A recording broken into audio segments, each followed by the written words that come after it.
Welcome to Lulu TV. Delhi शहर में कुश नाम का एक लड़का 8 साल का छोटे से गांव से अपने माता पिता के साथ रहने आया था। शहर में आते ही कुश के माता पिता उसका एक अच्छे से स्कूल में एडमिशन करा देते हैं। अपने स्कूल के पहले दिन कुश बहुत ही उत्साहित होकर पहुंच जाता है, जहां उसकी मुलाकात सिमरन नाम की एक लड़की से होती है, जिसके बाद दोनों में काफ़ी बातें होती हैं। थोड़ी देर बाद सिमरन कुश को स्कूल दिखाने के लिए ले जाती है। सिमरन कुश को पूरा स्कूल दिखाती है। तभी कुश की नज़र स्कूल की लाइब्रेरी पर पड़ती है। कुश जब बाहर से उसे देखता है तो उसे देखता है कि लाइब्रेरी में स्कूल का एक भी बच्चा नहीं होता।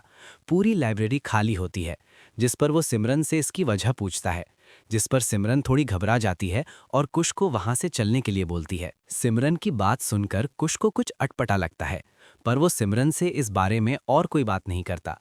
अगले ही दिन से कुश लाइब्रेरी में जाना शुरू कर देता है। लाइब्रेरी में सिर्फ वही एक अकेला बच्चा होता है जो पढ़ रहा होता है। कुछ दिनों बाद कुश गौर करता है कि क्लास के सभी बच्चे उसे हैरानी के साथ देख रहे हैं। ये सब देखने के बाद कुश को बड़ा अजीब लगता है और वो सिमरन से बात करने जाता है। कुश सिमरन से कहता है, क्या बात है, सभी आजकल मुझे इतनी हैरानी से क्यों देखने लग गए हैं? सिमरन उसकी बातों का जवाब देती हैं, क्योंकि आजकल तुम स्कूल की लाइब्रेरी में जाने लग गए हो। कुश पूछता है, क्या मैं लाइब्रेरी में नहीं जा सकता? सिमरन बताती हैं, वो लाइब्रेरी भूतिया है। लाइब्रेरी के भूतिया होने की बात सुन कुश को बड़ा अजीब लगा और उसे इस बात पर विश्वास नहीं हुआ, जिस पर सिमरन ने उसे लाइब्रेरी के भूतिया होने की वजह बताई। सिमरन कुश को बताती है, दरअसल कहते हैं कि शाम होते होते वो लाइब्रेरी भूतिया हो जाती है। वहाँ से बड़ी ही अजीब आवाज़ें आने लगती हैं। दिन में भी जब कोई वहाँ पढ़ने जाता है तो उनके साथ भी अजीब अजीब हरकतें होती हैं, जैसे किसी की किताब उसकी जगह से गिर जाना, अचानक बुक शेल्फ का हिलने लगना या फिर लाइट का खुद ही बंद हो जाना। सिमरन की बताई हुई सारी बातें कुश को बकवास लगी और उसने लाइब्रेरी जाकर खुद इस बात का पता लगाने की ठानी, जिस पर सिमरन ने उसे रोकने की कोशिश की, लेकिन कुश नहीं माना और एक दोस्त होने के नाते उसे भी कुश के साथ जाने के लिए हाँ करनी पड़ी। स्कूल खत्म होने के बाद दोनों अपनी टीचर से शाम तक लाइब्रेरी में पढ़ाई करने की परमिशन ले लेते हैं। सुई की टक टक की आवाज़ के साथ दोनों के दिल की धड़कन की भी आवाज़ बाहर सुनाई देने लगती है। शाम हो जाती है और दोनों इंतज़ार करते हैं कि अगर वहाँ कोई अजीब चीज़ है तो उसका हमें एहसास हो, लेकिन दोनों को किसी भी तरह का कोई एहसास नहीं होता। तभी कुश बोलता है, देखा, मैंने कहा था ना कि यहाँ कुछ नहीं है, तुम खामखा ही डर रही थी। ज़रूर स्कूल में किसी ने इस तरह की अफवाह फैलाने की शैतानी की होगी। चलो अब हमें घर चलना चाहिए। कुश और सिमरन लाइब्रेरी से निकलने लगते हैं। तभी लाइब्रेरी की लाइट अपने आप जलने और बंद होने लगती है। ये देख सिमरन डर जाती है और कुश को वहाँ से जाने के फौरन निकलने के लिए बोलती है।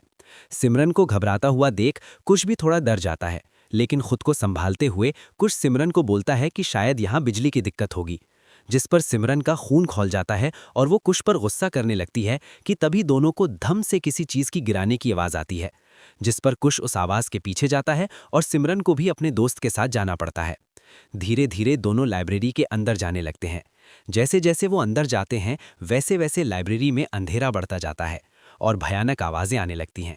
ये सब देखकर अब कुश भी घबराने लगता है, लेकिन फिर भी वो सिमरन के साथ आगे बढ़ता है। जैसे ही वो दोनों और आगे बढ़ते हैं तभी उनके पीछे का बुक शेल्फ गिर जाता है। ये देख सिमरन और भी डर जाती है। लाइब्रेरी के काफ़ी अंदर जाने के बाद कुश को एक दरवाज़ा दिखाई देता है। कुश और सिमरन उस दरवाजे को देखकर काफ़ी हैरान होते हैं और उसकी तरफ जाने लगते हैं।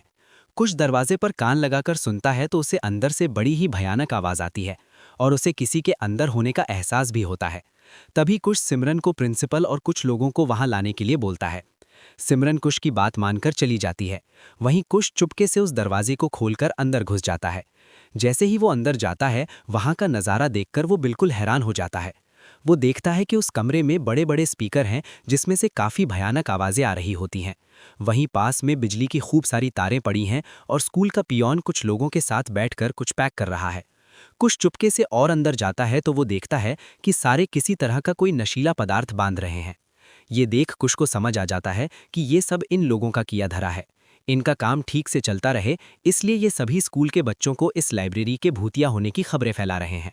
कुश तभी वहां जाता है और कहता है, तुम सब लोगों का पर्दाफाश हो गया है, अब तुम लोगों की सच्चाई सबके सामने आ जाएगी। कुश को वहां देख सब डर जाते हैं और कुश को पकड़ने के लिए भागते हैं, लेकिन इतने में सिमरन स्कूल के प्रिंसिपल और कुछ लोगों के साथ वहां मदद लेकर पहुंच जाती है। ये सब देख प्रिंसिपल पुलिस को फ़ोन करके सभी को अरेस्ट करवा देता है और कुश की बहादुरी के लिए उसे पूरे स्कूल के सामने पुरस्कार भी देता है। उस दिन के बाद से कुश पूरे स्कूल में फेमस हो जाता है और स्कूल का हर बच्चा उसका दोस्त बन जाता है।